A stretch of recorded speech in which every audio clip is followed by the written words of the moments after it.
Hello, everyone. This is Magnum Creed, episode 6. And since it's episode 6, let's talk about six shooters. Now, I'm your host, Matthew Brand, and there's been a long time debate in the community over whether semi automatics are more reliable than revolvers or scratch that, reverse it, whatever. The point is, people have often argued this point on both sides. Now, in my personal opinion, there are three reasons guns tend to malfunction in the heat of the moment. One is user error, that's the most common.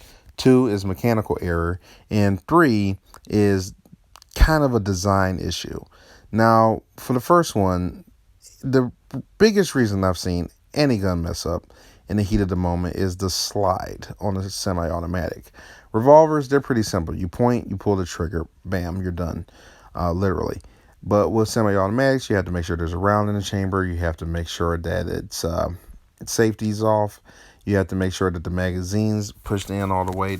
You have to make sure that there's just so many more parts to think of when it comes to that. You have trigger safeties, you have grip safeties, and if you're not doing all of that right, in the heat of the moment, then your gun is not going to fire. Period. Unless it's a crabby gun or something. Now, that being said, when it comes to mechanical errors, these guns at the same price, the general price point of a gun you would buy, which is about $500, $600, they're going to work about the same.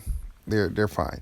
Uh, Now, I wouldn't expect any of them to malfunction, but they both do malfunction sometimes, especially when you get to cheaper revolvers. I would say that the entry level for a revolver is about 250 to 300. The entry level for a semi-automatic is about 200, 220. So it's not a huge. Revolvers are a little more expensive, but for a reliable one, which I would say is like the EAA Windicator, that you can often find that gun for 250. Uh, there are other guns, Charter Arms or whatever. I've not heard of these. These guns aren't super awesome, but they're revolvers and they work.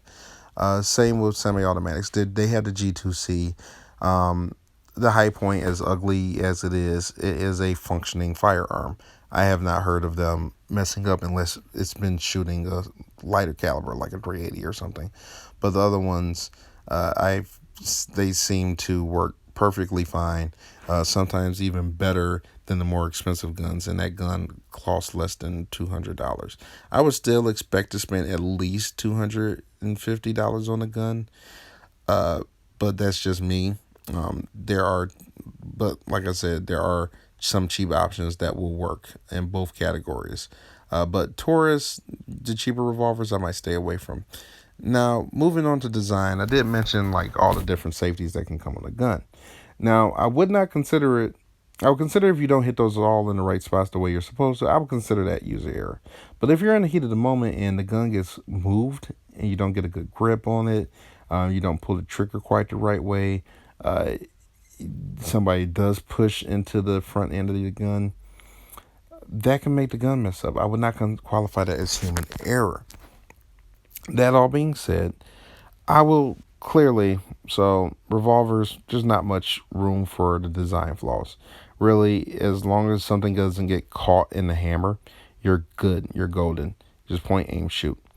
And a lot of people say, so I would give this to revolvers, right? Revolvers are clearly more reliable to me, but a lot of people say you can overcome this with training. However, not everybody can afford that training. Not everybody can afford the time to come out, the ammo, the money, the cost to continuously shoot at the range. That stuff can add up very very fast. For someone who's scraping by paying their rent and all that stuff for the month, the temptation to go train may not be as strong as the temptation to, I don't know, feed your family. Just a hunch. Um, I I just think that there's a lot of people online who belittle people who don't shell out $2,000 just because they want a few tactical courses, learning information that they'll probably never use, even if they do get into a gunfight. That aiming and pointing, all that stuff. A lot of times that doesn't happen. A lot of times it's close, quick, and dirty.